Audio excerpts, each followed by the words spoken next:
At least, in the small sandy valley, a deep hollow surrounded on all sides by naked crags, there was no one present save the officer, the explorer, the condemned man, who was a stupid-looking, wide-mouthed creature with bewildered hair and face, and the soldier who held the heavy chain controlling the small chains locked on the prisoner's ankles, wrists, and neck, chains that were themselves attached to each other by communicating links.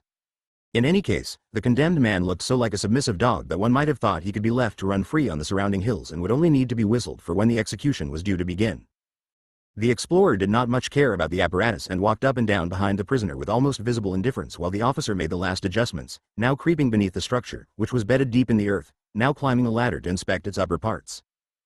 These were tasks that might well have been left to a mechanic, but the officer performed them with great zeal, whether because he was a devoted admirer of the apparatus or because of other reasons. The work could be entrusted to no one else. "Ready now," he called at last and climbed down from the ladder. He looked uncommonly limp, breathed with his mouth wide open, and had tucked two fine ladies' handkerchiefs under the collar of his uniform. "These uniforms are too heavy for the tropics, surely," said the explorer, instead of making some inquiry about the apparatus, as the officer had expected. "Of course," said the officer, washing his oily and greasy hands in a bucket of water that stood ready, "but they mean home to us. We don't want to forget about home. Now just have a look at this machine," he added at once, simultaneously drying his hands on a towel and indicating the apparatus. "Up till now a few things still had to be set by hand, but from this moment it works all by itself." The explorer nodded and followed him. The officer, anxious to secure himself against all contingencies, said, "Things sometimes go wrong, of course. I hope that nothing goes wrong today, but we have to allow for the possibility. The machinery should go on working continuously for 12 hours. But if anything does go wrong, it will only be some small matter that can be set right at once. Won't you take a seat?" he asked finally, drawing a cane chair out from among a heap of them and offering it to the explorer, who could not refuse it. He was now sitting at the edge of a pit, into which he glanced for a fleeting moment. It was not very deep. On one side of the pit the excavated soil had been piled up in a rampart, on the other side of it stood the apparatus. "I don't know," said the officer, "if the commandant has already explained this apparatus to you." The explorer waved one hand vaguely. The officer asked for nothing better, since now he could explain the apparatus himself. "This apparatus," he said, taking hold of a crank handle and leaning against it, "was invented by our former commandant. I assisted at the very earliest experiments and had a share in all the work until its completion. But the credit of inventing it belongs to him alone. Have you ever heard of our former commandant? No? Well, it isn't saying too much if I tell you that the organization of the whole penal colony is his work. We who were his friends knew even before he died that the organization of the colony was so perfect that his successor, even with 1,000 new schemes in his head, would find it impossible to alter anything, at least for many years to come. And our prophecy has come true. The new commandant has had to acknowledge its truth. A pity you never met the old commandant. But," the officer interrupted himself, "I am rambling on, and here stands his apparatus before us. It consists, as you see, of 3 parts. In the course of time each of these parts has acquired a kind of popular nickname. The lower one is called the bed, the upper one the designer, and this one here in the middle that moves up and down is called the harrow." "The harrow?" asked the explorer. He had not been listening very attentively. The glare of the sun in the shadeless valley was altogether too strong. It was difficult to collect one's thoughts. All the more did he admire the officer, who in spite of his tight-fitting full-dress uniform coat, amply befrogged and weighed down by epaulets, was pursuing his subject with such enthusiasm and, besides talking, was still tightening a screw here and there with a spanner. As for the soldier, he seemed to be in much the same condition as the explorer. He had wound the prisoner's chain around both his wrists, propped himself on his rifle, let his head hang, and was paying no attention to anything. That did not surprise the explorer, for the officer was speaking French, and certainly neither the soldier nor the prisoner understood a word of French. It was all the more remarkable, therefore, that the prisoner was nonetheless making an effort to follow the officer's explanations. With a kind of drowsy persistence he directed his gaze wherever the officer pointed a finger, and at the interruption of the explorer's question he, too, as well as the officer, looked around. "Yes, the harrow," said the officer, "a good name for it. The needles are set in like the teeth of a harrow and the whole thing works something like a harrow, although its action is limited to one place and contrived with much more artistic skill.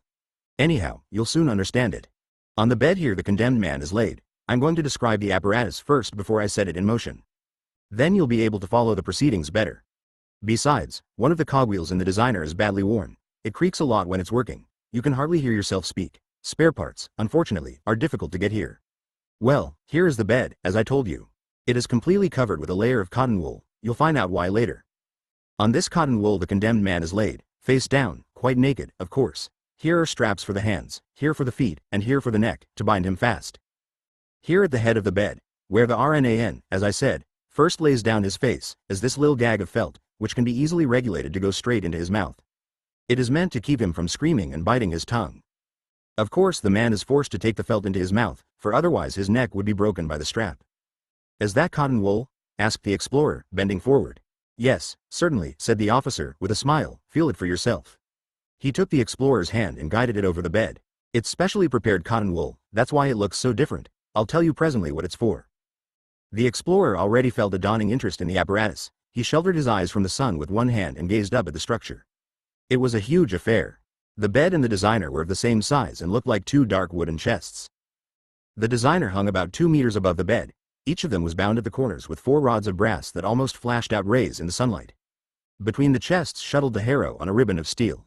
The officer had scarcely noticed the explorer's previous indifference, but he was now well aware of his dawning interest, so he stopped explaining in order to leave a space of time for quiet observation. The condemned man imitated the explorer. Since he could not use a hand to shelter his eyes, he gazed upwards without shade. Well, the man lies down, said the explorer, leaning back in his chair and crossing his legs. Yes, said the officer, pushing his cap back a little and passing one hand over his heated face. Now listen. Both the bed and the designer have an electric battery each. The bed needs one for itself, the designer for the harrow. As soon as the man is strapped down, the bed is set in motion. It quivers in minute, very rapid vibrations, both from side to side and up and down. You will have seen similar apparatus in hospitals, but in our bed the movements are all precisely calculated. You see, they have to correspond very exactly to the movements of the harrow. And the harrow is the instrument for the actual execution of the sentence. And how does the sentence run? Asked the explorer. You don't know that either? Said the officer in amazement and bit his lips. Forgive me if my explanations seem rather incoherent. I do beg your pardon. You see, the commandant always used to do the explaining, but the new commandant shirks this duty, yet that such an important visitor. The explorer tried to deprecate the honor with both hands. The officer, however, insisted that such an important visitor should not even be told about the kind of sentence we pass as a new development, which, he was just on the point of using strong language but checked himself and said only, I was not informed, it is not my fault. In any case, I am certainly the best person to explain our procedure, since I have here, he patted his breast pocket, the relevant drawings made by our former commandant. The commandant's own drawings? Asked the explorer. Did he combine everything in himself, then? Was he soldier, judge, mechanic, chemist, and draughtsman? Indeed he was, said the officer, nodding assent, with a remote, glassy look. Then he inspected his hands critically. They did not seem clean enough to him for touching the drawings, so he went over to the bucket and washed them again. Then he drew out a small leather wallet and said, Our sentence does not sound severe. Whatever commandment the prisoner has disobeyed is written upon his body by the harrow. This prisoner, for instance, the officer indicated the man, will have written on his body, Honor thy superiors. The explorer glanced at the man. He stood, as the officer pointed him out, with bent head, apparently listening with all his ears in an effort to catch what was being said. Yet the movement of his blubber lips, closely pressed together, showed clearly that he could not understand a word. Many questions were troubling the explorer, but at the sight of the prisoner he asked only, Does he know his sentence?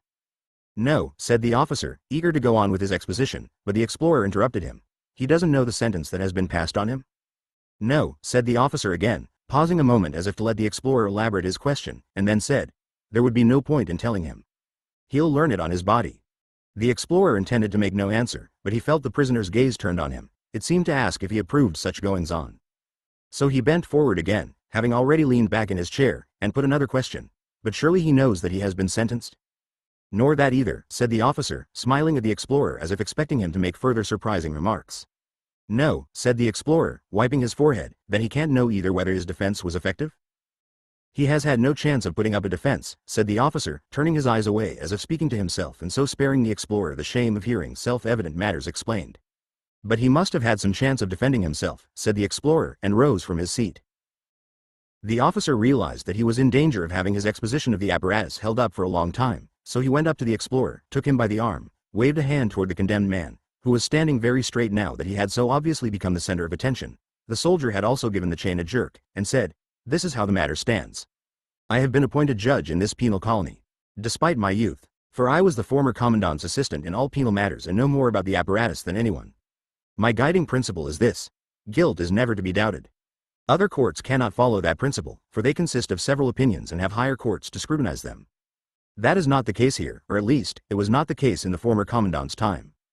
The new man has certainly shown some inclination to interfere with my judgments, but so far I have succeeded in fending him off and will go on succeeding. You wanted to have the case explained. It is quite simple, like all of them. A captain reported to me this morning that this man, who had been assigned to him as a servant and sleeps before his door, had been asleep on duty. It is his duty, you see, to get up every time the hour strikes and salute the captain's door. Not an exacting duty, and very necessary, since he has to be a sentry as well as a servant, and must be alert in both functions. Last night the captain wanted to see if the man was doing his duty. He opened the door as the clock struck 2 and there was his man curled up asleep. He took his riding whip and lashed him across the face. Instead of getting up and begging pardon, the man caught hold of his master's legs, shook him, and cried, "Throw that whip away or I'll eat you alive." That's the evidence. The captain came to me an hour ago, I wrote down his statement and appended the sentence to it. Then I had the man put in chains. That was all quite simple. If I had first called the man before me and interrogated him, things would have got into a confused tangle. He would have told lies, and had I exposed these lies he would have backed them up with more lies, and so on and so forth. As it is, I've got him and I won't let him go. Is that quite clear now? But we're wasting time, the execution should be beginning and I haven't finished explaining the apparatus yet. He pressed the explorer back into his chair, went up again to the apparatus, and began. As you see, the shape of the harrow corresponds to the human form. Here is the harrow for the torso, here are the harrows for the legs. For the head there is only this one small spike. Is that quite clear? He bent amiably forward toward the explorer, eager to provide the most comprehensive explanations. The explorer considered the harrow with a frown. The explanation of the judicial procedure had not satisfied him. He had to remind himself that this was in any case a penal colony where extraordinary measures were needed and that military discipline must be enforced to the last.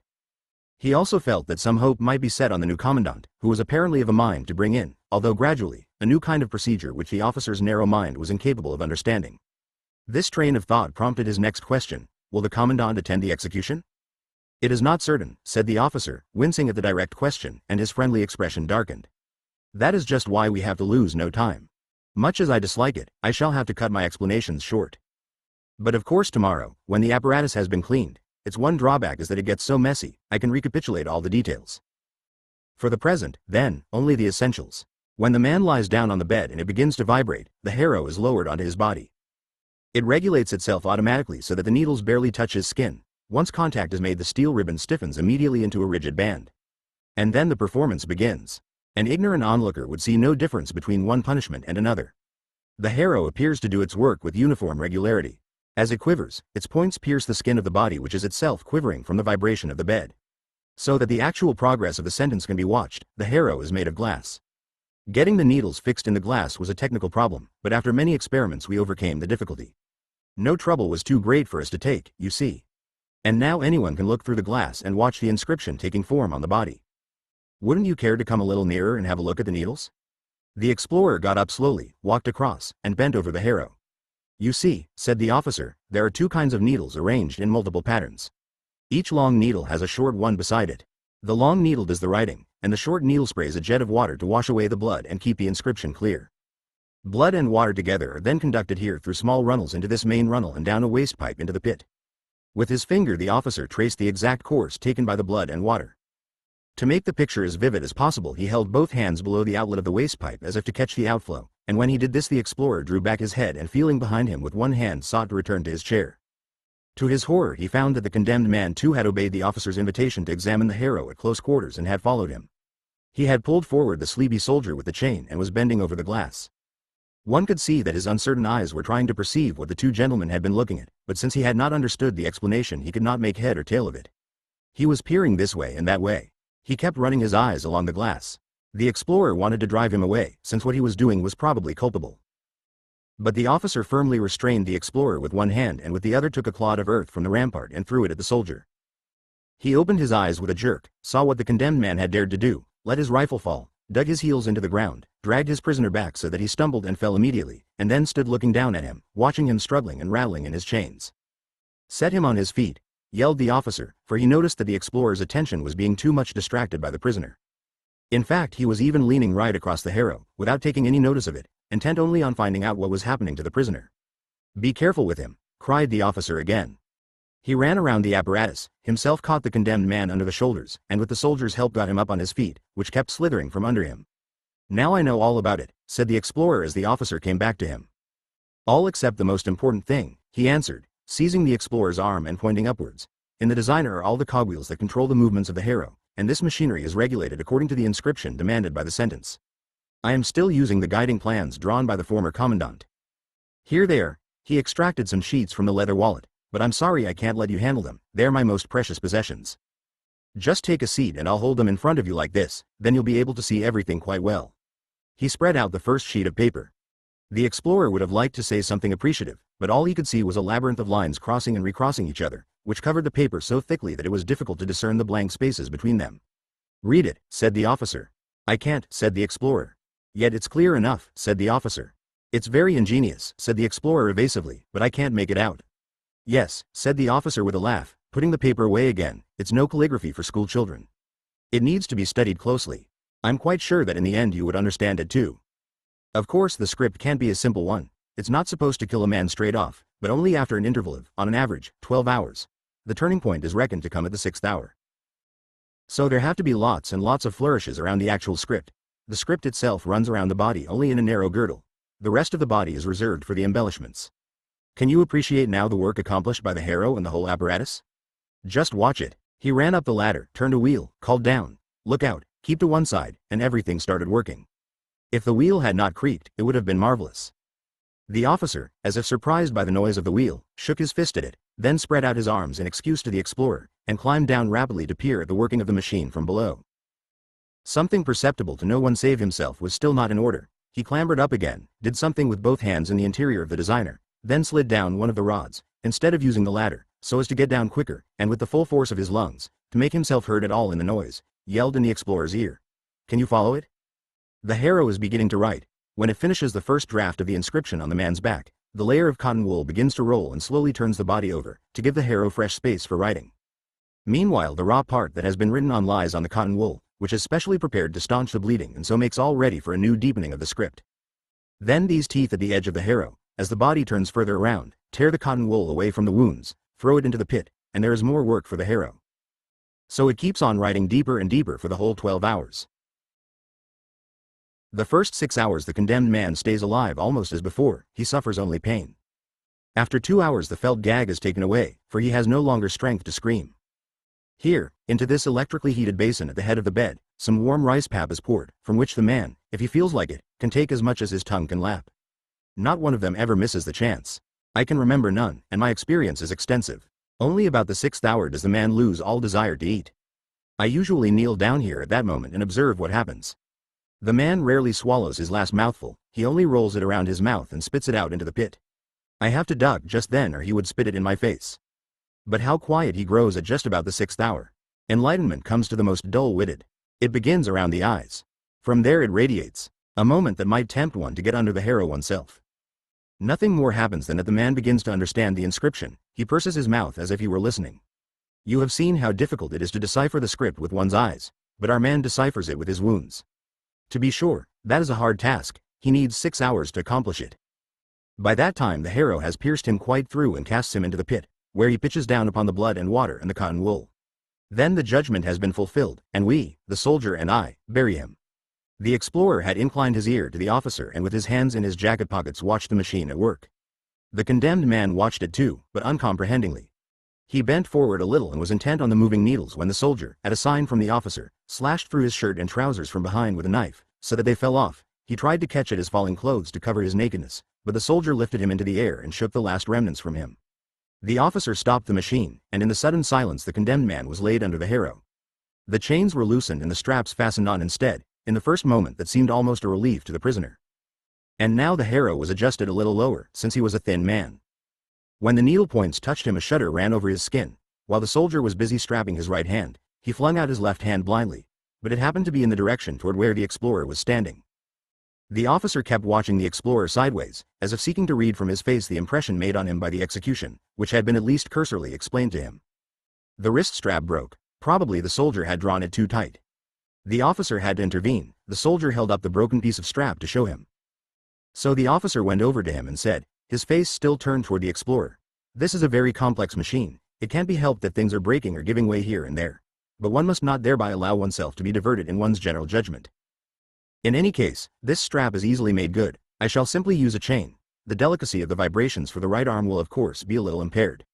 And while he fastened the chains, he added, "The resources for maintaining the machine are now very much reduced. Under the former commandant I had free access to a sum of money set aside entirely for this purpose. There was a store, too, in which spare parts were kept for repairs of all kinds. I confess I have been almost prodigal with them, I mean in the past, not now as the new commandant pretends, always looking for an excuse to attack our old way of doing things. Now he has taken charge of the machine money himself, and if I send for a new strap they ask for the broken old strap as evidence, and the new strap takes 10 days to appear and then is of shoddy material and not much good. But how I am supposed to work the machine without a strap, that's something nobody bothers about. The explorer thought to himself, it's always a ticklish matter to intervene decisively in other people's affairs. He was neither a member of the penal colony nor a citizen of the state to which it belonged. Were he to denounce this execution or actually try to stop it, they could say to him, "You are a foreigner, mind your own business." He could make no answer to that, unless he were to add that he was amazed at himself in this connection, for he traveled only as an observer, with no intention at all of altering other people's methods of administering justice. Yet here he found himself strongly tempted. The injustice of the procedure and the inhumanity of the execution were undeniable. No one could suppose that he had any selfish interest in the matter, for the condemned man was a complete stranger, not a fellow countryman or even at all sympathetic to him. The explorer himself had recommendations from high quarters, had been received here with great courtesy, and the very fact that he had been invited to attend the execution seemed to suggest that his views would be welcome. And this was all the more likely since the commandant, as he had heard only too plainly, was no upholder of the procedure and maintained an attitude almost of hostility to the officer. At that moment the explorer heard the officer cry out in rage. He had just, with considerable difficulty, forced the felt gag into the condemned man's mouth when the man in an irresistible access of nausea shut his eyes and vomited. Hastily the officer snatched him away from the gag and tried to hold his head over the pit, but it was too late, the vomit was running all over the machine. "It's all the fault of that commandant," cried the officer, senselessly shaking the brass rods in front. "The machine is befouled like a pigsty." With trembling hands he indicated to the explorer what had happened. "Have I not tried for hours at a time to get the commandant to understand that the prisoner must fast for a whole day before the execution? But our new, mild doctrine thinks otherwise. The commandant's ladies stuff the man with sugar candy before he's let off. He has lived on stinking fish his whole life long and now he has to eat sugar candy. But it could still be possible, I should have nothing to say against it, but why won't they get me a new felt gag, which I have been begging for the last 3 months? How should a man not feel sick when he takes a felt gag into his mouth which more than 100 men have already slobbered and gnawed in their dying moments?" The condemned man had laid his head down and looked peaceful. The soldier was busy trying to clean the machine with the prisoner's shirt. The officer advanced toward the explorer who in some vague presentiment fell back a pace, but the officer seized him by the hand and drew him to one side. "I should like to exchange a few words with you in confidence," he said. "May I?" "Of course," said the explorer and listened with downcast eyes. This procedure and method of execution, which you are now having the opportunity to admire, has at the moment no longer any open adherents in our colony. I am its sole advocate and at the same time the sole advocate of the old commandant's tradition. I can no longer reckon on any further extension of the method, it takes all my energy to maintain it as it is. During the old commandant's lifetime the colony was full of his adherents. His strength of conviction I still have in some measure, but not an atom of his power. Consequently the adherents have skulked out of sight. There are still many of them but none of them will admit it. If you were to go into the tea house today, on execution day, and listen to what is being said, you would perhaps hear only ambiguous remarks. These would all be made by adherents, but under the present commandant and his present doctrines they are of no use to me. And now I ask you, because of this commandant and the women who influence him, is such a piece of work, the work of a lifetime, he pointed to the machine, to perish? Ought one to let that happen? Even if one has only come as a stranger to our island for a few days? But there's no time to lose, an attack of some kind is impending on my function as judge. Conferences are already being held in the commandant's office from which I am excluded. Even your coming here today seems to me a significant move. They're cowards and use you as a screen, you, a stranger. How different an execution was in the old days. A whole day before the ceremony the valley was packed with people. They all came only to look on. Early in the morning the commandant appeared with his ladies. Fanfares roused the whole camp. I reported that everything was in readiness. The assembled company, no high official dared to absent himself, arranged itself around the machine. This pile of cane chairs is a miserable survival from that epoch. The machine was freshly cleaned and glittering. I got new spare parts for almost every execution. Before hundreds of spectators, all of them standing on tiptoe as far as the heights there, the condemned man was laid under the harrow by the commandant himself. What is left today for a common soldier to do was then my task, the task of the presiding judge, and was an honor for me. And then the execution began. No discordant noise spoiled the working of the machine. Many did not care to watch it but lay with closed eyes in the sand. They all knew. Now justice is being done. In the silence one heard nothing but the condemned man's sighs, half muffled by the felt gag. Nowadays the machine can no longer wring from anyone a sigh louder than the felt gag can stifle. But in those days the writing needles let drop an acid fluid, which were no longer permitted to use. Well, and then came the 6th hour. It was impossible to grant all the requests to be allowed to watch it from nearby. The commandant in his wisdom ordained that the children should have the preference. I, of course, because of my office had the privilege of always being at hand. Often enough I would be squatting there with a small child in either arm. How we all absorbed the look of transfiguration on the face of the sufferer, how we bathed our cheeks in the radiance of that justice, achieved at last and fading so quickly. What times these were, my comrade. The officer had obviously forgotten whom he was addressing. He had embraced the explorer and laid his head on his shoulder. The explorer was deeply embarrassed. Impatiently he stared over the officer's head. The soldier had finished his cleaning job and was now pouring rice pap from a pot into the basin. As soon as the condemned man, who seemed to have recovered entirely, noticed this action, he began to reach for the rice with his tongue. The soldier kept pushing him away, since the rice pap was certainly meant for a later hour, yet it was just as unfitting that the soldier himself should thrust his dirty hands into the basin and eat out of it before the other's avid face. The officer quickly pulled himself together. I didn't want to upset you, he said. I know it is impossible to make those days credible now. Anyhow, the machine is still working and it is still effective in itself. It is effective in itself even though it stands alone in this valley. And the corpse still falls at the last into the pit with an incomprehensibly gentle wafting motion, even though there are no hundreds of people swarming around like flies as formerly. In those days we had to put a strong fence around the pit. It has long since been torn down. The explorer wanted to withdraw his face from the officer and looked around him at random. The officer thought he was surveying the valley's desolation, so he seized him by the hands, turned him around to meet his eyes, and asked, "Do you realize the shame of it?" But the explorer said nothing. The officer left him alone for a little. With legs apart, hands on hips, he stood very still, gazing at the ground. Then he smiled encouragingly at the explorer and said, "I was quite near you yesterday when the commandant gave you the invitation. I heard him giving it. I know the commandant. I divined at once what he was after. Although he is powerful enough to take measures against me, he doesn't dare to do it yet, but he certainly means to use your verdict against me, the verdict of an illustrious foreigner. He has calculated it carefully. This is your second day on the island. You did not know the old commandant and his ways. You were conditioned by European ways of thought. Perhaps you object on principle to capital punishment in general and to such mechanical instruments of death in particular. Besides, you will see that the execution has no support from the public, a shabby ceremony, carried out with a machine already somewhat old and worn now. Taking all that into consideration, would it not be likely, so thinks the commandant, that you might disapprove of my methods? And if you disapprove, you wouldn't conceal the fact. I'm still speaking from the commandant's point of view, for you are a man to feel confidence in your own well-tried conclusions. True. You have seen and learned to appreciate the peculiarities of many peoples, and so you would not be likely to take a strong line against our proceedings, as you might do in your own country. But the commandant has no need of that. A casual, even an unguarded remark will be enough.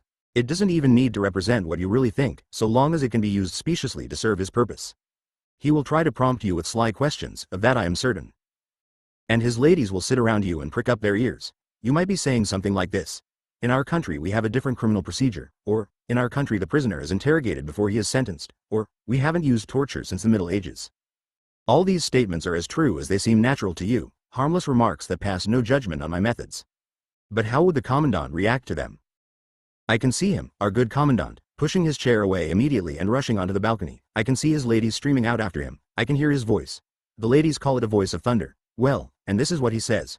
A famous Western investigator, sent out to study criminal procedure in all the countries of the world, has just said that our old tradition of administering justice is inhumane. Such a verdict from such a personality makes it impossible for me to countenance these methods any longer. Therefore from this very day I ordain, and so on. You may want to interpose that you never said any such thing, that you never called my methods inhumane. On the contrary, your profound experience leads you to believe they are most humane and most in consonance with human dignity, and you admire the machine greatly. But it will be too late. You won't even get onto the balcony, crowded as it will be with ladies. You may try to draw attention to yourself. You may want to scream out, but a lady's hand will close your lips, and I and the work of the old commandant will be done for. The explorer had to suppress a smile. So easy, then, was the task he had felt to be so difficult. He said evasively, "You overestimate my influence. The commandant has read my letters of recommendation. He knows that I am no expert in criminal procedure. If I were to give an opinion, it would be as a private individual, an opinion no more influential than that of any ordinary person, and in any case much less influential than that of the commandant, who, I am given to understand, has very extensive powers in this penal colony. If his attitude to your procedure is as definitely hostile as you believe, then I fear the end of your tradition is at hand, even without any humble assistance from me." Had it dawned on the officer at last? No, he still did not understand. He shook his head emphatically, glanced briefly around at the condemned man and the soldier, who both flinched away from the rice, came close up to the explorer, and without looking at his face but fixing his eye on some spot on his coat said in a lower voice than before, "You don't know the commandant. You feel yourself, forgive the expression, a kind of outsider so far as all of us are concerned. Yet, believe me, your influence cannot be rated too highly. I was simply delighted when I heard that you were to attend the execution all by yourself. The commandant arranged it to aim a blow at me, but I shall turn it to my advantage. Without being distracted by lying whispers and contemptuous glances, which could not have been avoided had a crowd of people attended the execution, you have heard my explanations, seen the machine, and are now in course of watching the execution. You have doubtless already formed your own judgment. If you still have some small uncertainties, the sight of the execution will resolve them. And now I make this request to you: help me against the commandant. The explorer would not let him go on. How could I do that? He cried. It's quite impossible. I can neither help nor hinder you. Yes, you can, the officer said. The explorer saw with a certain apprehension that the officer had clenched his fists. Yes, you can, repeated the officer, still more insistently. I have a plan that is bound to succeed. You believe your influence is insufficient. I know that it is sufficient. But even granted that you are right, is it not necessary, for the sake of preserving this tradition, to try even what might prove insufficient? Listen to my plan, then. The first thing necessary for you to carry it out is to be as reticent as possible today regarding your verdict on these proceedings. Unless you are asked a direct question, you must say nothing at all, but what you do say must be brief and general. Let it be remarked that you would prefer not to discuss the matter, that you are out of patience with it, that if you were to let yourself go you would use strong language. I don't ask you to tell any lies, by no means. You should only give curt answers, such as, yes, I saw the execution, or, yes, I had it explained to me. Just that, nothing more. There are grounds enough for any impatience you betray, although not such as will occur to the commandant. Of course, he will mistake your meaning and interpret it to please himself. That's what my plan depends on. Tomorrow in the commandant's office there is to be a large conference of all the high administrative officials, the commandant presiding. Of course, the commandant is the kind of man to have turned these conferences into public spectacles. He has had a gallery built that is always packed with spectators. I am compelled to take part in the conferences, but they make me sick with disgust. Now, whatever happens, you will certainly be invited to this conference. If you behave today as I suggest, the invitation will become an urgent request. But if for some mysterious reason you're not invited, you'll have to ask for an invitation. There's no doubt of your getting it then. So tomorrow you're sitting in the commandant's box with the ladies. He keeps looking up to make sure you're there. After various trivial and ridiculous matters, brought in merely to impress the audience, mostly harbor works, nothing but harbor works, our judicial procedure comes up for discussion too. If the commandant doesn't introduce it, or not soon enough, I'll see that it's mentioned. I'll stand up and report that today's execution has taken place. Quite briefly, only a statement. Such a statement is not usual, but I shall make it. The commandant thanks me, as always, with an amiable smile, and then he can't restrain himself, he seizes the excellent opportunity. It has just been reported, he will say, or words to that effect, that an execution has taken place. I should like merely to add that this execution was witnessed by the famous explorer who has, as you all know, honored our colony so greatly by his visit to us. His presence at today's session of our conference also contributes to the importance of this occasion. Should we not now ask the famous explorer to give us his verdict on our traditional mode of execution and the procedure that leads up to it? Of course there is loud applause, general agreement. I am more insistent than anyone. The commandant bows to you and says, then in the name of the assembled company, I put the question to you. And now you advance to the front of the box. Lay your hands where everyone can see them, or the ladies will catch them and press your fingers. And then at last you can speak out. I don't know how I'm going to endure the tension of waiting for that moment. Don't put any restraint on yourself when you make your speech. Publish the truth aloud. Lean over the front of the box. Shout, yes indeed, shout your verdict, your unshakable conviction, at the commandant. Yet perhaps you wouldn't care to do that. It's not in keeping with your character. In your country perhaps people do these things differently. Well, that's all right too. That will be quite as effective. Don't even stand up. Just say a few words, even in a whisper, so that only the officials beneath you will hear them. That will be quite enough. You don't even need to mention the lack of public support for the execution, the creaking wheel, the broken strap, the filthy gag of felt. No, I'll take all that upon me, and, believe me, if my indictment doesn't drive him out of the conference hall, it will force him to his knees to make the acknowledgement. Old commandant, I humble myself before you. That is my plan. Will you help me to carry it out? But of course you are willing. What is more, you must. And the officer seized the explorer by both arms and gazed, breathing heavily, into his face. He had shouted the last sentence so loudly that even the soldier and the condemned man were startled into attending. They had not understood a word, but they stopped eating and looked over at the explorer, chewing their previous mouthfuls. From the very beginning the explorer had no doubt about what answer he must give. In his lifetime he had experienced too much to have any uncertainty here. He was fundamentally honorable and unafraid. And yet now, facing the soldier and the condemned man, he did hesitate, for as long as it took to draw one breath. At last, however, he said, as he had to, no. The officer blinked several times but did not turn his eyes away. Would you like me to explain? Asked the explorer. The officer nodded wordlessly. I do not approve of your procedure, said the explorer then, even before you took me into your confidence. Of course I shall never in any circumstances betray your confidence. I was already wondering whether it would be my duty to intervene and whether my intervention would have the slightest chance of success. I realized to whom I ought to turn. To the commandant, of course. You have made that fact even clearer, but without having strengthened my resolution. On the contrary, your sincere conviction has touched me, even though it cannot influence my judgment. The officer remained mute, turned to the machine, caught hold of a brass rod, and then, leaning back a little, gazed at the designer as if to assure himself that all was in order. The soldier and the condemned man seemed to have come to some understanding. The condemned man was making signs to the soldier, difficult though his movements were because of the tight straps. The soldier was bending down to him. The condemned man whispered something and the soldier nodded. The explorer followed the officer and said, "You don't know yet what I mean to do." "I shall tell the commandant what I think of the procedure, certainly, but not at a public conference, only in private.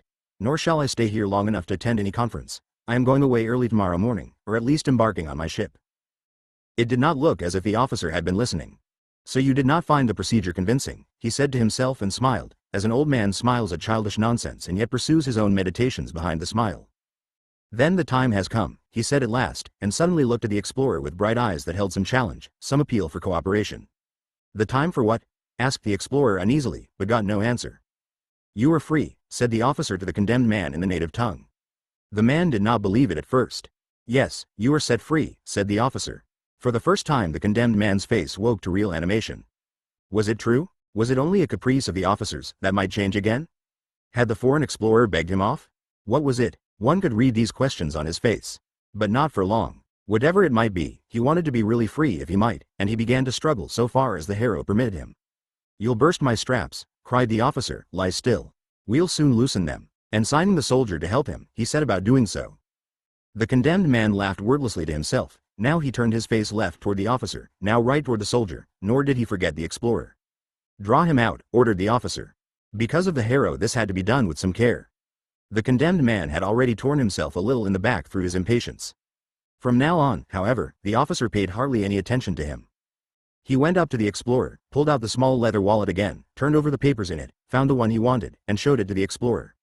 "Read it," he said. "I can't," said the explorer. "I told you before that I can't make out these scripts." "Try taking a close look at it," said the officer, and came quite near to the explorer so that they might read it together. But when even that proved useless, he outlined the script with his little finger, holding it high above the paper as if the surface dared not be sullied by touch, in order to help the explorer to follow the script in that way. The explorer did make an effort, meaning to please the officer in this respect at least, but he was quite unable to follow. Now the officer began to spell it, letter by letter, and then read out the words. "Be just, is what is written there," he said. "Surely you can read it now." The explorer bent so close to the paper that the officer feared he might touch it and drew it farther away. The explorer made no remark, yet it was clear that he still could not decipher it. "Be just, is what is written there," said the officer once more. "Maybe," said the explorer, "I am prepared to believe you." "Well, then," said the officer, at least partly satisfied, and climbed up the ladder with the paper. Very carefully he laid it inside the designer and seemed to be changing the disposition of all the cogwheels. It was a troublesome piece of work and must have involved wheels that were extremely small, for sometimes the officer's head vanished altogether from sight inside the designer, so precisely did he have to regulate the machinery. The explorer, down below, watched the labor uninterruptedly. His neck grew stiff and his eyes smarted from the glare of sunshine over the sky. The soldier and the condemned man were now busy together.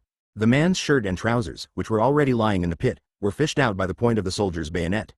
The shirt was abominably dirty and its owner washed it in the bucket of water. When he put on the shirt and trousers both he and the soldier could not help guffawing, for the garments were of course slit up behind.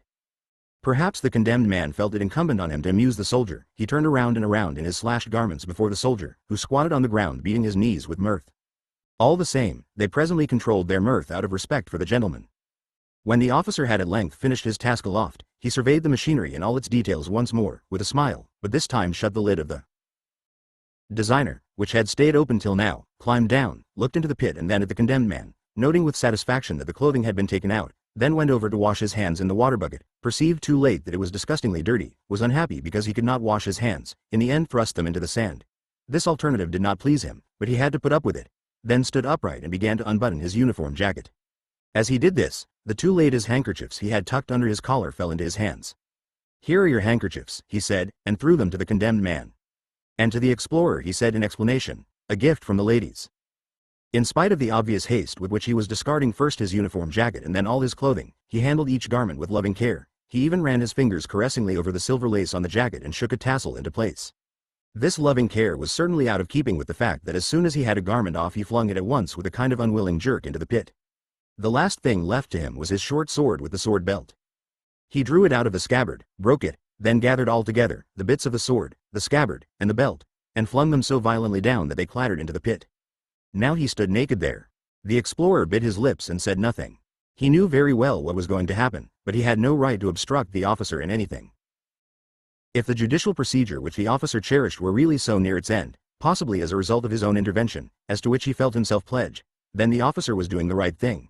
In his place the explorer would not have acted otherwise. The soldier and the condemned man did not understand at first what was happening. At first they were not even looking on. The condemned man was gleeful at having got the handkerchiefs back, but he was not allowed to enjoy them for long, since the soldier snatched them with a sudden, unexpected grab. Now the condemned man in turn was trying to twitch them from under the belt where the soldier had tucked them, but the soldier was on his guard. So they were wrestling, half in jest. Only when the officer stood quite naked was their attention caught. The condemned man especially seemed struck with the notion that some great change was impending. What had happened to him was now going to happen to the officer. Perhaps even to the very end. Apparently the foreign explorer had given the order for it. So this was revenge. Although he himself had not suffered to the end, he was to be revenged to the end. A broad, silent grin now appeared on his face and stayed there all the rest of the time. The officer, however, had turned to the machine. It had been clear enough previously that he understood the machine well, but now it was almost staggering to see how he managed it and how it obeyed him. His hand had only to approach the harrow for it to rise and sink several times till it was adjusted to the right position for receiving him. He touched only the edge of the bed and already it was vibrating. The felt gag came to meet his mouth. One could see that the officer was really reluctant to take it, but he shrank from it only a moment. Soon he submitted and received it. Everything was ready, only the straps hung down at the sides, yet they were obviously unnecessary. The officer did not need to be fastened down. Then the condemned man noticed the loose straps. In his opinion the execution was incomplete unless the straps were buckled. He gestured eagerly to the soldier and they ran together to strap the officer down. The latter had already stretched out one foot to push the lever that started the designer. He saw the two men coming up, so he drew his foot back and let himself be buckled in. But now he could not reach the lever. Neither the soldier nor the condemned man would be able to find it, and the explorer was determined not to lift a finger. It was not necessary. As soon as the straps were fastened the machine began to work. The bed vibrated, the needles flickered above the skin, the harrow rose and fell. The explorer had been staring at it quite a while before he remembered that a wheel in the designer should have been creaking. But everything was quiet, not even the slightest hum could be heard. Because it was working so silently the machine simply escaped one's attention. The explorer observed the soldier and the condemned man. The latter was the more animated of the two. Everything in the machine interested him. Now he was bending down and now stretching up on tiptoe. His forefinger was extended all the time pointing out details to the soldier. This annoyed the explorer. He was resolved to stay till the end, but he could not bear the sight of these two. "Go back home," he said. The soldier would have been willing enough, but the condemned man took the order as a punishment. With clasped hands he implored to be allowed to stay, and when the explorer shook his head and would not relent, he even went down on his knees. The explorer saw that it was no use merely giving orders. He was on the point of going over and driving them away. At that moment he heard a noise above him in the designer. He looked up. Was that cogwheel going to make trouble after all? But it was something quite different. Slowly the lid of the designer rose up and then clicked wide open. The teeth of a cogwheel showed themselves and rose higher. Soon the whole wheel was visible. It was as if some enormous force were squeezing the designer so that there was no longer room for the wheel. The wheel moved up till it came to the very edge of the designer, fell down, rolled along the sand a little on its rim, and then lay flat. But a second wheel was already rising after it, followed by many others, large and small and indistinguishably minute. The same thing happened to all of them. At every moment one imagined the designer must now really be empty, but another complex of numerous wheels was already rising into sight, falling down, trundling along the sand, and lying flat. This phenomenon made the condemned man completely forget the explorer's command. The cogwheels fascinated him. He was always trying to catch one and at the same time urging the soldier to help, but always drew back his hand in alarm, for another wheel always came hopping along which, at least on its first advance, scared him off. The explorer, on the other hand, felt greatly troubled. The machine was obviously going to pieces. Its silent working was a delusion. He had a feeling that he must now stand by the officer, since the officer was no longer able to look after himself.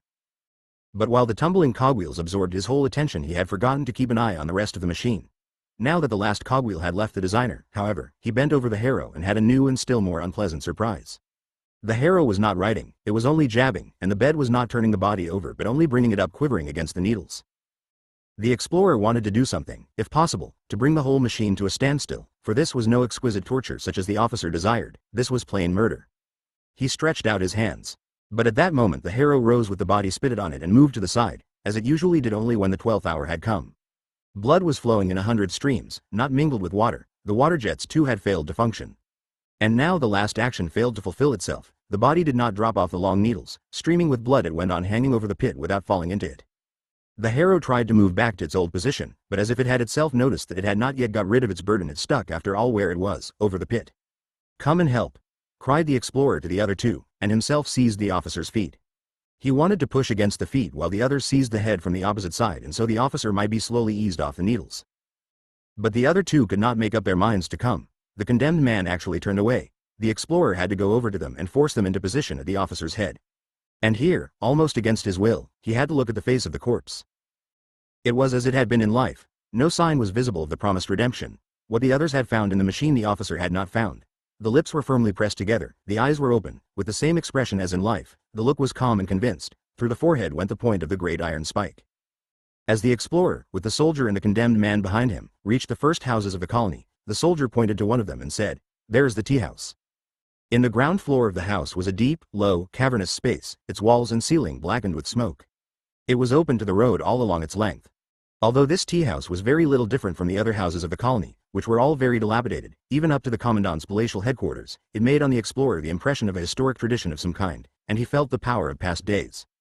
He went near to it, followed by his companions, right up between the empty tables that stood in the street before it, and breathed the cool, heavy air that came from the interior.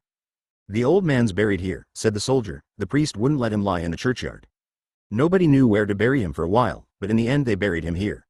The officer never told you about that, for sure, because of course that's what he was most ashamed of. He even tried several times to dig the old man up by night, but he was always chased away." "Where is the grave?" asked the explorer, who found it impossible to believe the soldier. At once both of them, the soldier and the condemned man, ran before him, pointing with outstretched hands in the direction where the grave should be. They led the explorer right up to the back wall, where guests were sitting at a few tables. They were apparently dock laborers, strong men with short, glistening, full black beards. None had a jacket, their shirts were torn, they were poor, humble creatures. As the explorer drew near, some of them got up, pressed close to the wall, and stared at him. "It's a foreigner," ran the whisper around him, "he wants to see the grave." They pushed one of the tables aside, and under it there was really a gravestone. It was a simple stone, low enough to be covered by a table. There was an inscription on it in very small letters. The explorer had to kneel down to read it. This was what it said: "Here rests the old commandant. His adherents, who now must be nameless, have dug this grave and set up this stone. There is a prophecy that after a certain number of years the commandant will rise again and lead his adherents from this house to recover the colony. Have faith and wait." When the explorer had read this and risen to his feet, he saw all the bystanders around him smiling, as if they too had read the inscription, had found it ridiculous, and were expecting him to agree with them. The explorer ignored this, distributed a few coins among them, waiting till the table was pushed over the grave again, quitted the tea house, and made for the harbor. The soldier and the condemned man had found some acquaintances in the tea house, who detained them. But they must have soon shaken them off, for the explorer was only halfway down the long flight of steps leading to the boats when they came rushing after him. Probably they wanted to force him at the last minute to take them with him. While he was bargaining below with a ferryman to row him to the steamer, the two of them came headlong down the steps, in silence, for they did not dare to shout. But by the time they reached the foot of the steps, the explorer was already in the boat, and the ferryman was just casting off from the shore. They could have jumped into the boat, but the explorer lifted a heavy knotted rope from the floorboards, threatened them with it, and so kept them from attempting the leap. Translated by Willa and Edwin Muir. The village schoolmaster. The giant mole. Those, and I am one of them, who find even a small ordinary-sized mole disgusting, would probably have died of disgust if they had seen the giant mole that a few years back was observed in the neighborhood of one of our villages, which achieved a certain transitory celebrity on account of the incident.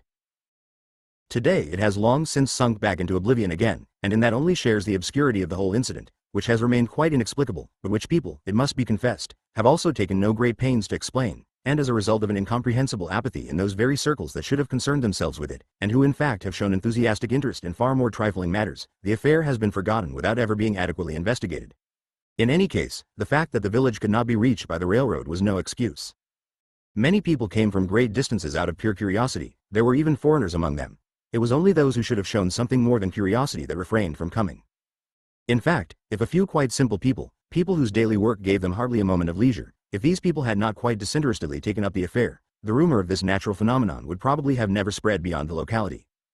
Indeed, rumor itself, which usually cannot be held within bounds, was actually sluggish in this case. If it had not literally been given a shove, it would not have spread. But even that was no valid reason for refusing to inquire into the affair. On the contrary, this second phenomenon should have been investigated as well. Instead, the old village schoolmaster was left to write the sole account in black and white of the incident, and though he was an excellent man in his own profession, neither his abilities nor his equipment made it possible for him to produce an exhaustive description that could be used as a foundation by others, far less, therefore, an actual explanation of the occurrence. His little pamphlet was printed, and a good many copies were sold to visitors to the village about that time. It also received some public recognition, but the teacher was wise enough to perceive that his fragmentary labors, in which no one supported him, were basically without value. If in spite of that he did not relax in them, and made the question his lifework, though it naturally became more hopeless from year to year, that only shows on the one hand how powerful an effect the appearance of the giant mole was capable of producing, and on the other how much laborious effort and fidelity to his convictions may be found in an old and obscure village schoolmaster. But that he suffered deeply from the cold attitude of the recognized authorities is proved by a brief brochure with which he followed up his pamphlet several years later, by which time hardly anyone could remember what it was all about. In this brochure he complained of the lack of understanding that he had encountered in people where it was least to be expected, complaints that carried conviction less by the skill with which they were expressed than by their honesty. Of such people he said very appositely, "It is not I, but they, who talk like old village schoolmasters." And among other things he adduced the pronouncement of a scholar to whom he had gone expressly about his affair. The name of the scholar was not mentioned, but from various circumstances we could guess who it was. After the teacher had managed with great difficulty to secure admittance, he perceived at once from the very way in which he was greeted that the savant had already acquired a rooted prejudice against the matter. The absent-mindedness with which he listened to the long report which the teacher, pamphlet in hand, delivered to him, can be gauged from a remark that he let fall after a pause for ostensible reflection. "The soil in your neighborhood is particularly black and rich. Consequently, it provides the moles with particularly rich nourishment, and so they grow to an unusual size." "But not to such a size as that," exclaimed the teacher, and he measured off 2 yards on the wall, somewhat exaggerating the length of the mole in exasperation. "Oh, and why not?" replied the scholar, who obviously looked upon the whole affair as a great joke. With this verdict the teacher had to return to his home. He tells how his wife and 6 children were waiting for him by the roadside in the snow, and how he had to admit to them the final collapse of his hopes. When I read of the scholar's attitude toward the old man I was not yet acquainted with the teacher's pamphlet. But I at once resolved myself to collect and correlate all the information I could discover regarding the case. If I could not employ physical force against the scholar, I could at least write a defense of the teacher, or more exactly, of the good intentions of an honest but uninfluential man. I admit that I rued this decision later, for I soon saw that its execution was bound to involve me in a very strange predicament. On the one hand, my own influence was far from sufficient to effect a change in learned or even public opinion in the teacher's favor, while on the other the teacher was bound to notice that I was less concerned with his main object, which was to prove that the giant mole had actually been seen, than to defend his honesty, which must naturally be self-evident to him and in need of no defense. Accordingly, what was bound to happen was this. I would be misunderstood by the teacher, though I wanted to collaborate with him, and instead of helping him I myself would probably require support, which was most unlikely to appear. Besides, my decision would impose a great burden of work upon me. If I wanted to convince people I could not invoke the teacher, since he himself had not been able to convince them. To read his pamphlet could only have led me astray, and so I refrained from reading it until I should have finished my own labors. More, I did not even get in touch with the teacher. True, he heard of my inquiries through intermediaries, but he did not know whether I was working for him or against him. In fact, he probably assumed the latter, though he denied it later on, for I have proof of the fact that he put various obstacles in my way. It was quite easy for him to do that, for of course I was compelled to undertake anew all the inquiries he had already made, and so he could always steal a march on me. But that was the only objection that could be justly made to my method, an unavoidable reproach, but one that was palliated by the caution and self-abnegation with which I drew my conclusions. But for the rest my pamphlet was quite uninfluenced by the teacher. Perhaps on this point, indeed, I showed all too great a scrupulosity. From my words one might have thought nobody had ever inquired into the case before, and I was the first to interrogate those who had seen or heard of the mole, the first to correlate the evidence, the first to draw conclusions. When later I read the schoolmaster's pamphlet, it had a very circumstantial title, "A Mole, Larger in Size Than Ever Seen Before." I found that we actually did not agree on certain important points, though we both believed we had proved our main point, namely, the existence of the mole. These differences prevented the establishment of the friendly relations with the schoolmaster that I had been looking forward to in spite of everything. On his side there developed a feeling almost of hostility. True, he was always modest and humble in his bearing toward me, but that only made his real feelings the more obvious. In other words, he was of the opinion that I had merely damaged his credit, and that my belief that I had been or could be of assistance to him was simplicity at best, but more likely presumption or artifice. He was particularly fond of saying that all his previous enemies had shown their hostility either not at all, or in private, or at most by word of mouth, while I had considered it necessary to have my censures straightway published. Moreover, the few opponents of his who had really occupied themselves with the subject, if but superficially, had at least listened to his, the schoolmaster's, views before they had given expression to their own. While I, on the strength of unsystematically assembled and in part misunderstood evidence, had published conclusions which, even if they were correct as regarded the main point, must evoke incredulity, and among the public no less than the educated. But the faintest hint that the existence of the mole was unworthy of credence was the worst thing that could happen in this case. To these reproaches, veiled as they were, I could easily have found an answer. For instance, that his own pamphlet achieved the very summit of the incredible. It was less easy, however, to make headway against his continual suspicion, and that was the reason why I was very reserved in my dealings with him. For in his heart he was convinced that I wanted to rob him of the fame of being the first man publicly to vindicate the mole. Now of course he really enjoyed no fame whatever, but only an absurd notoriety that was shrinking more and more, and for which I had certainly no desire to compete. Besides, in the foreword to my pamphlet I had expressly declared that the teacher must stand for all time as the discoverer of the mole, and he was not even that, and that only my sympathy with his unfortunate fate had spurred me on to write. It is the aim of this pamphlet, so I ended up all too melodramatically, but it corresponded with my feelings at that time, to help in giving the schoolmaster's book the wide publicity it deserves. If I succeed in that, then may my name, which I regard as only transiently and indirectly associated with this question, be blotted from it at once. Thus I disclaimed expressly any major participation in the affair. It was almost as if I had foreseen in some manner the teacher's unbelievable reproaches. Nevertheless, he found in that very passage a handle against me, and I do not deny that there was a faint show of justice in what he said or rather hinted. Indeed, I was often struck by the fact that he showed almost a keener penetration where I was concerned than he had done in his pamphlet. For he maintained that my foreword was double-faced. If I was really concerned solely to give publicity to his pamphlet, why had I not occupied myself exclusively with him and his pamphlet? Why had I not pointed out its virtues, its irrefutability? Why had I not confined myself to insisting on the significance of the discovery and making that clear? Why had I instead tackled the discovery itself, while completely ignoring the pamphlet? Had not the discovery been made already? Was there still anything left to be done in that direction? But if I really thought that it was necessary for me to make the discovery all over again, why had I disassociated myself from the discovery so solemnly in my foreword? One might put that down to false modesty, but it was something worse. I was trying to belittle the discovery. I was drawing attention to it merely for the purpose of depreciating it, while he on the other hand had inquired into and finally established it. Perhaps the affair had sunk somewhat into desuetude. Now I had made a noise about it again, but at the same time I had made the schoolmaster's position more difficult than ever. What did he care whether his honesty was vindicated or not? All that he was concerned with was the thing itself, and with that alone. But I was only of disservice to it, for I did not understand it, I did not prize it at its true value, I had no real feeling for it. It was infinitely above my intellectual capacity. He sat before me and looked at me, his old wrinkled face quite composed, and yet this was what he was thinking. Yet it was not true that he was only concerned with the thing itself. Actually he was very greedy for fame, and wanted to make money out of the business too, which, however, considering his large family, was very understandable. Nevertheless, my interest in the affair seemed so trivial compared with his own, that he felt he could claim to be completely disinterested without deviating very seriously from the truth.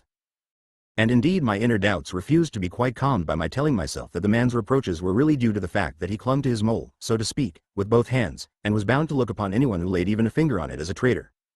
For that was not true. His attitude was not to be explained by greed, or at any rate by greed alone, but rather by the touchiness which his great labors and their complete unsuccess had bred in him. Yet even his touchiness did not explain everything. Perhaps my interest in the affair was really too trivial. The schoolmaster was used to lack of interest in strangers. He regarded it as a universal evil, but no longer suffered from its individual manifestations. Now a man had appeared who, strangely enough, took up the affair, and even he did not understand it. Attacked from this side I can make no defense. I am no zoologist, yet perhaps I would have thrown myself into the case with my whole heart if I had discovered it, but I had not discovered it.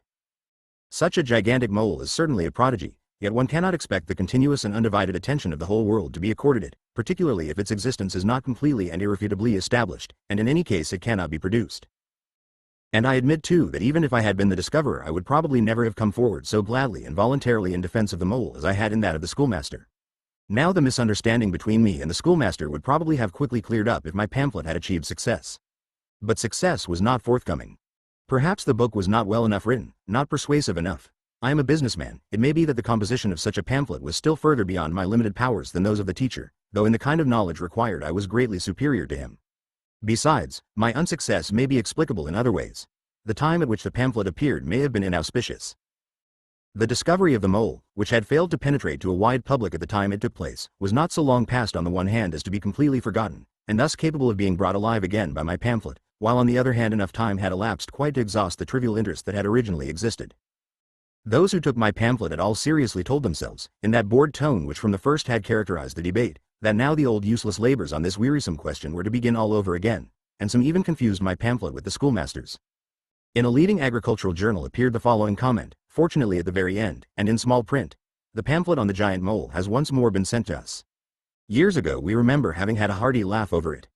Since then it has not become more intelligible, nor we more hard of understanding. But we simply refuse to laugh at it a second time. Instead, we would ask our teaching associations whether more useful work cannot be found for our village schoolmasters than hunting out giant moles." An unpardonable confusion of identity. They had read neither the first nor the second pamphlet, and the two perfunctorily scanned expressions, giant mole and village schoolmaster, were sufficient for these gentlemen, as representatives of publicly esteemed interest, to pronounce on the subject. Against this attack measures might have been attempted and with success, but the lack of understanding between the teacher and myself kept me from venturing upon them. I tried instead to keep the review from his knowledge as long as I could. But he very soon discovered it, as I recognized from a sentence in one of his letters, in which he announced his intention of visiting me for the Christmas holidays. He wrote, "The world is full of malice, and people smooth the path for it," by which he wished to convey that I was one of the malicious, but, not content with my own innate malice, wished also to make the world's path smooth for it. In other words, was acting in such a way as to arouse the general malice and help it to victory. Well, I summoned the resolution I required, and was able to await him calmly, and calmly greet him when he arrived. This time a shade less polite in his bearing than usual, he carefully drew out the journal from the breast pocket of his old-fashioned padded overcoat, and opening it handed it to me. "I've seen it," I replied, handing the journal back unread. "You've seen it," he said with a sigh. He had the old teacher's habit of repeating the other person's answers. "Of course I won't take this lying down."